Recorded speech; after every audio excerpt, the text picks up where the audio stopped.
여러분, 오늘부터 한 주간을 어떤 절기라고 말을 하나요? 고난주간이라고 하죠. 고난주간.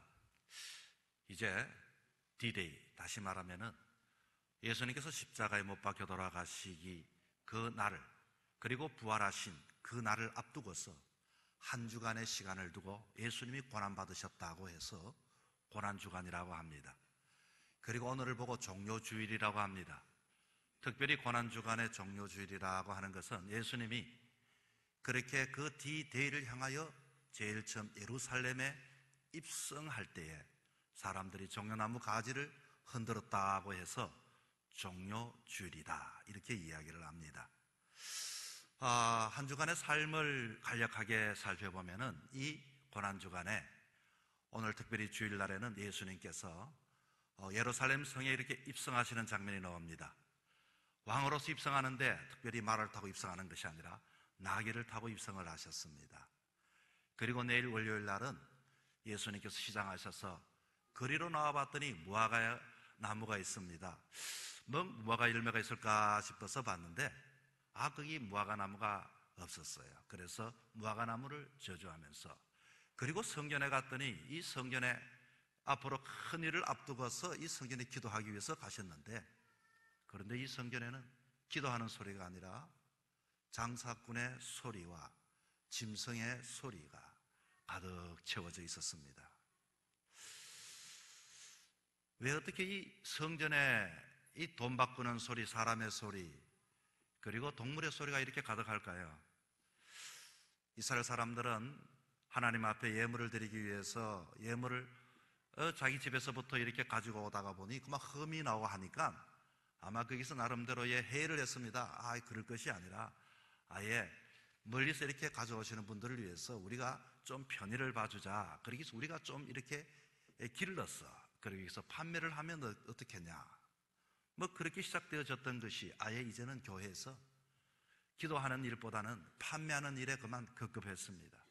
그러다 보니까 거기는 장사꾼들이 생겨나게 되어지고 동물들의 울음소리가 가득하게 되어지고 동전의 돈 소리와 그리고 흥정하는 소리가 가득 채워졌습니다.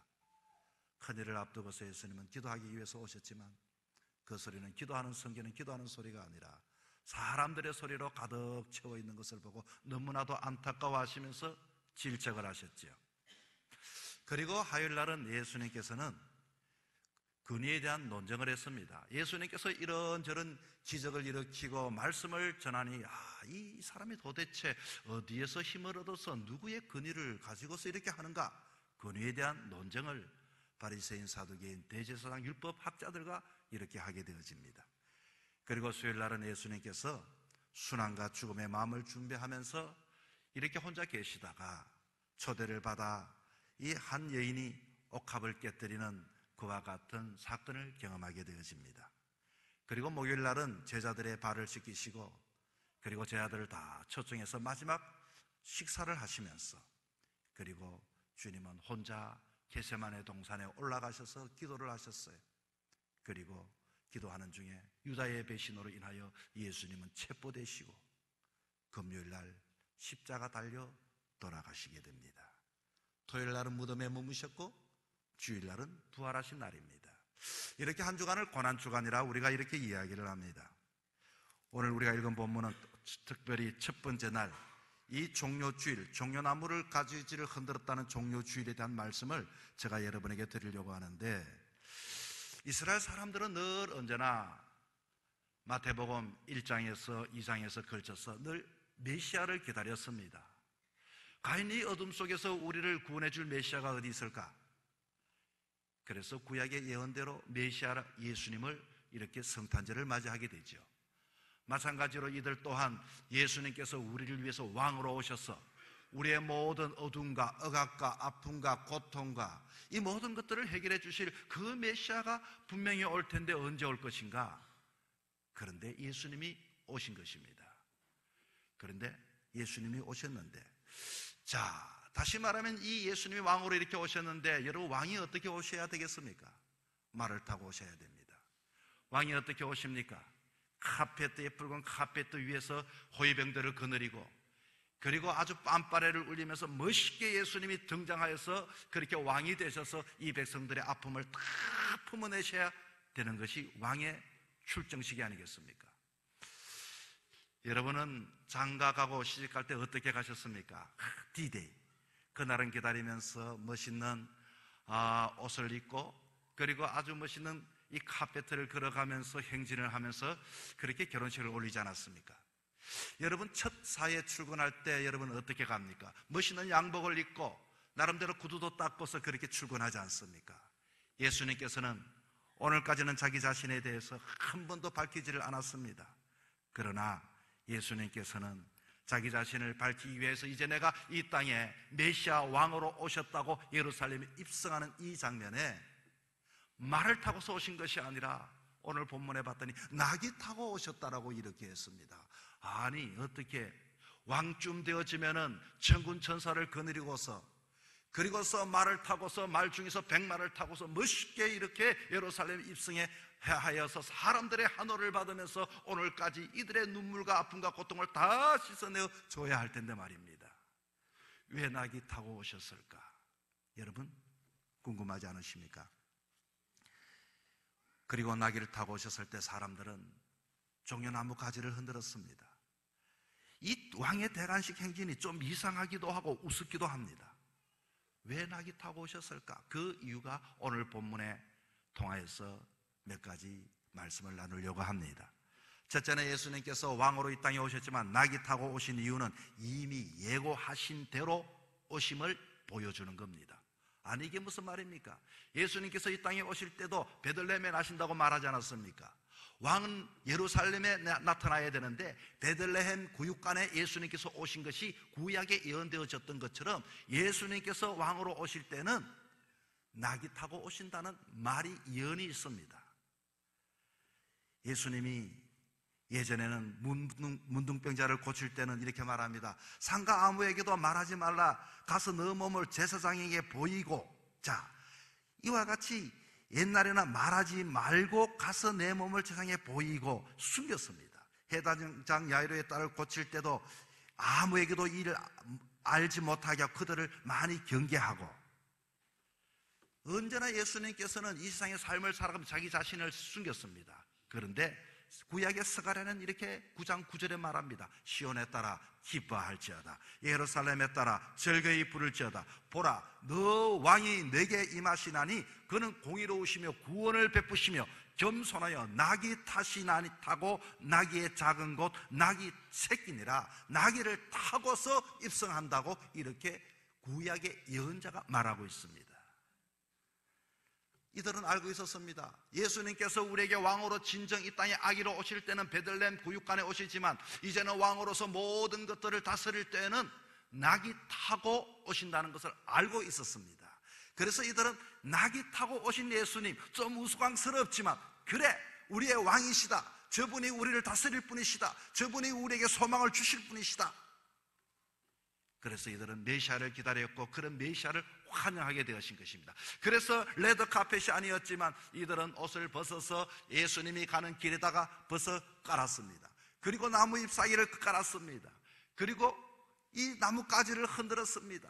나팔 소리 대신에 함성으로서 와 호산나 호산나 지금 우리를 구원하소서 이렇게 외쳤던 것입니다.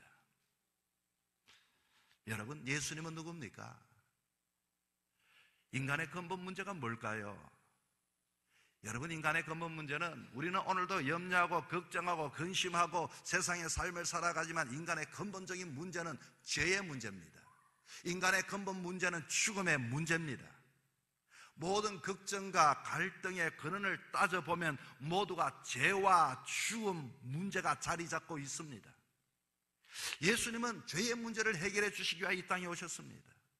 예수님은 죽음의 문제를 해결해 주시기 위해서 왕으로 이 땅에 오셨습니다. 마태복음 1장 21절에 봤더니 아들을 낳으리니 이름을 예수라 하라.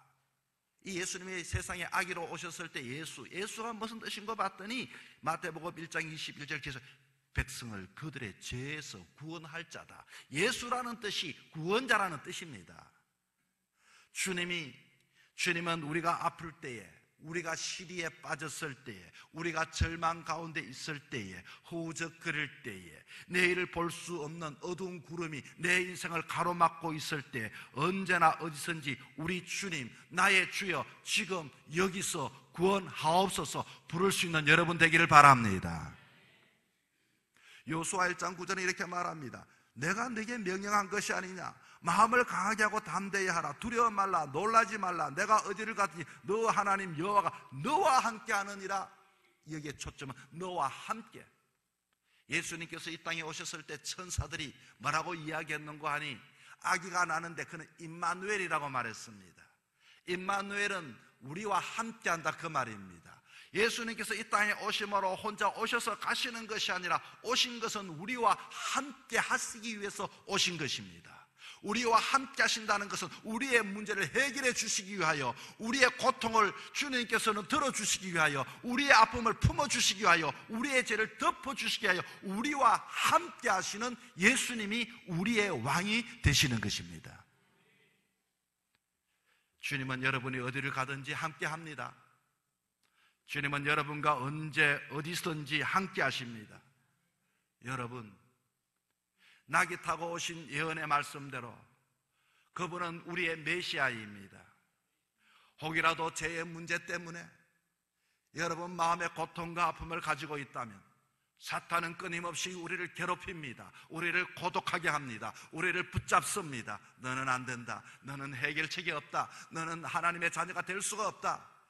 여러분, 예수님을 붙잡고 호산나 지금 구원하소서 낙이 타고 오신 주님을 영접함으로 외칠 때마다 하나님의 은혜가 여러분에게 임하기를 축원합니다. 둘째는 낙이 타시고 오심은 섬김의 종으로 오심을 보여주는 겁니다. 구약에 낙이 타시고 오신다고 했는데 여러분, 왕은 나귀를 타고 오는 것이 아니라 말을 타고 입성해야 왕이지 않습니까?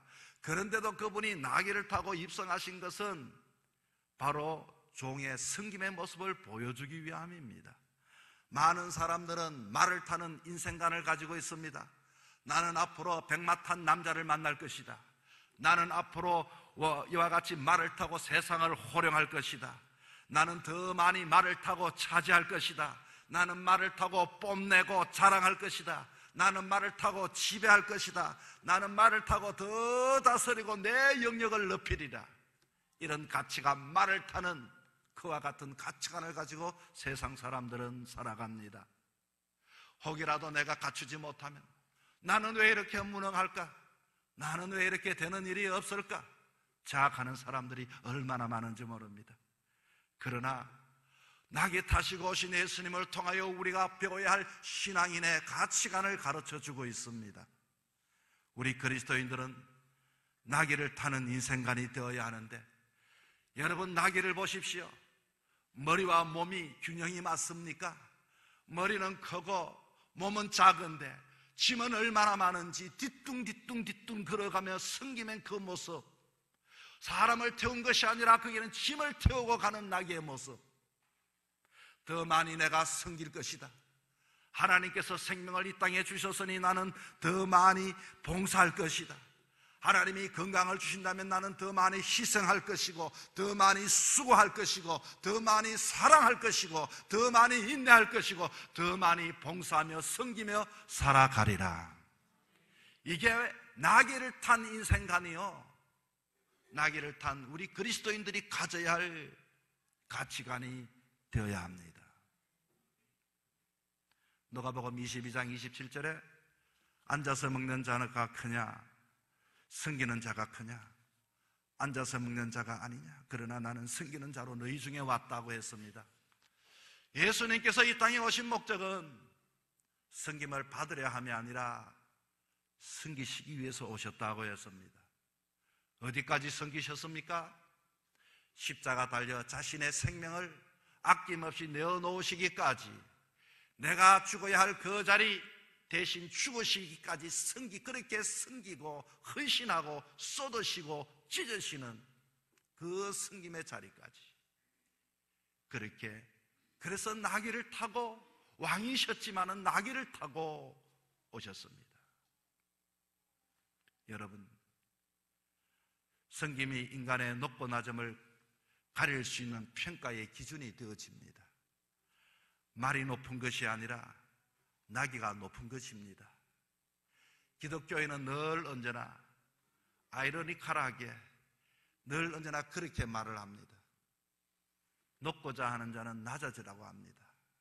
승김 받으려고 하면 승기라고 말하고 있습니다. 마태복음 25장 31절에서 46절에 주님이 모든 민족을 나중에 양과 염소로 갈라놓고 심판하는 장면이 나오는데, 여러분, 양에게 하신 말씀이 본문에 이렇게 나옵니다. 내 아버지께 복을 받은 자들이여, 이제 너희 위에 예비된 나라를 상속받아라.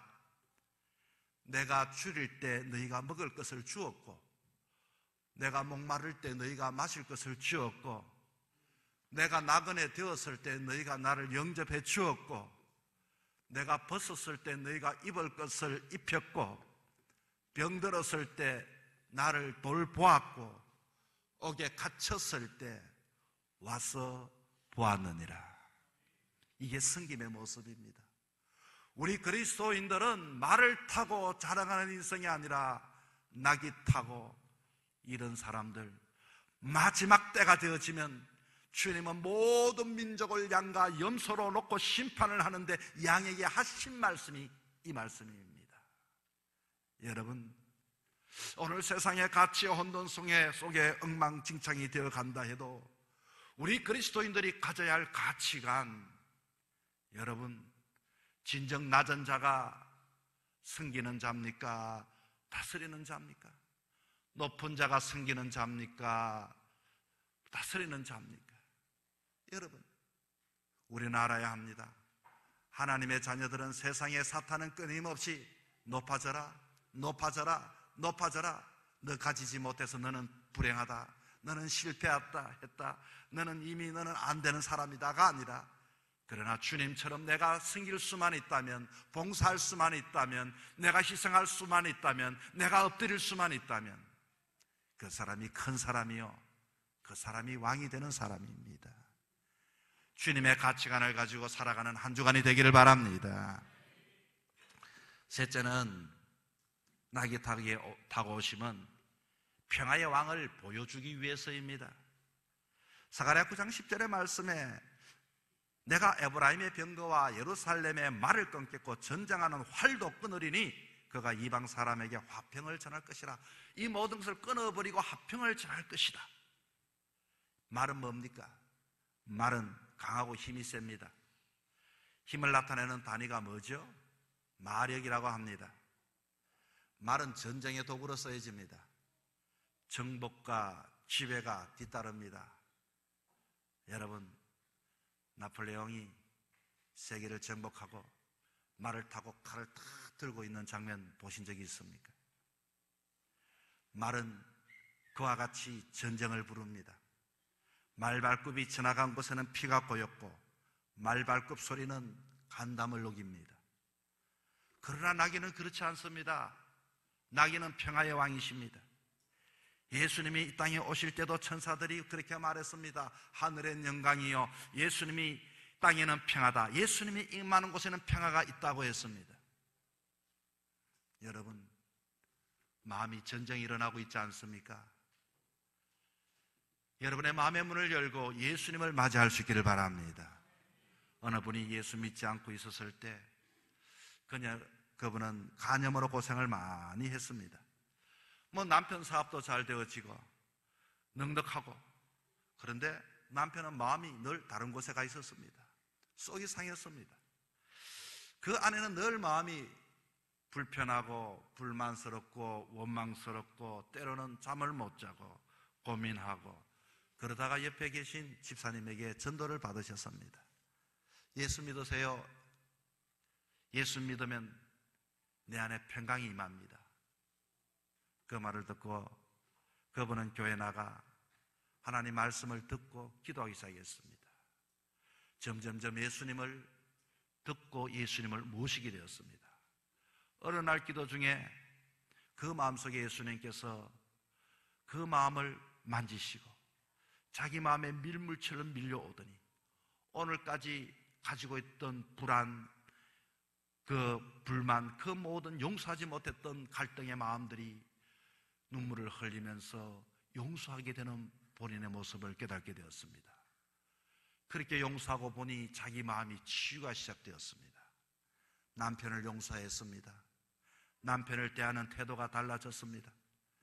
옛날에는 그 불만을 자녀들에게 덜볶았지만 이제는 덜볶지 않고 자녀들을 따뜻한 말로 태도로 대했습니다.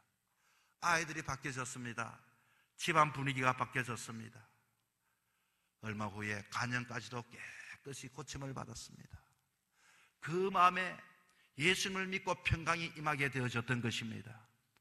혹이라도 여러분, 이 자리에 계신 분 중에 여러분 마음속에 고통과 원망과 불평과 갈등과 다툼과 그와 같은 전쟁이, 아픔이 있다면 평화의 왕으로 오신 예수님을 나의 삶 깊숙이 모실 수 있는 여러분 되기를 바랍니다.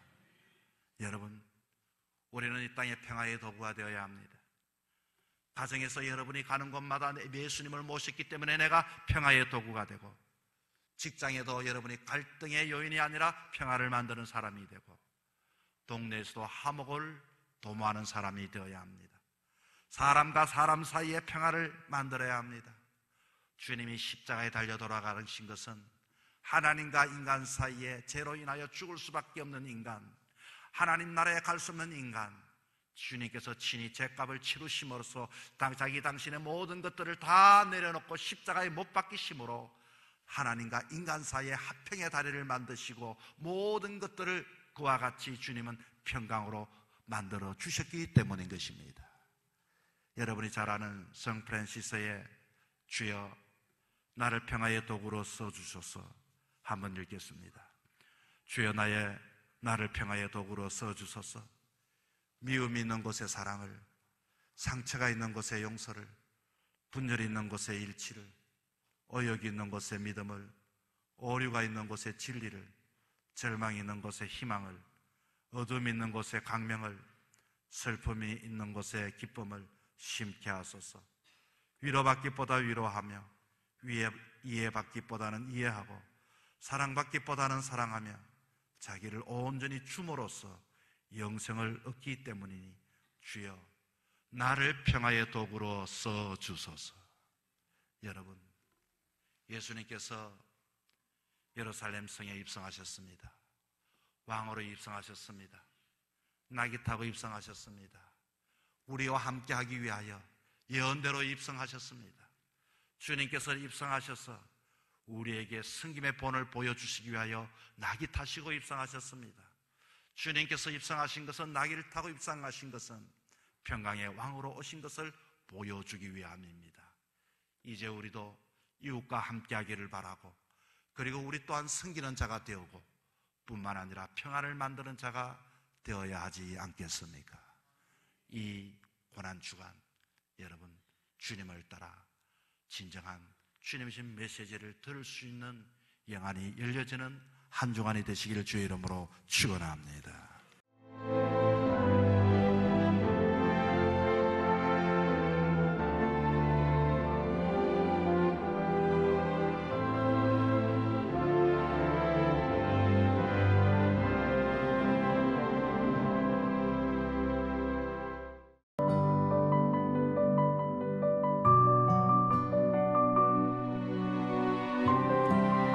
여호와는 내게 복을 주시고 너를 지키시기를 원하며, 여호와는 그의 얼굴을 내게 비추사 은혜 베푸시기를 원하며, 여호와는 그 얼굴을 내게로 향하여 드사 평강 주시기를 원하노라 할지니라 하라.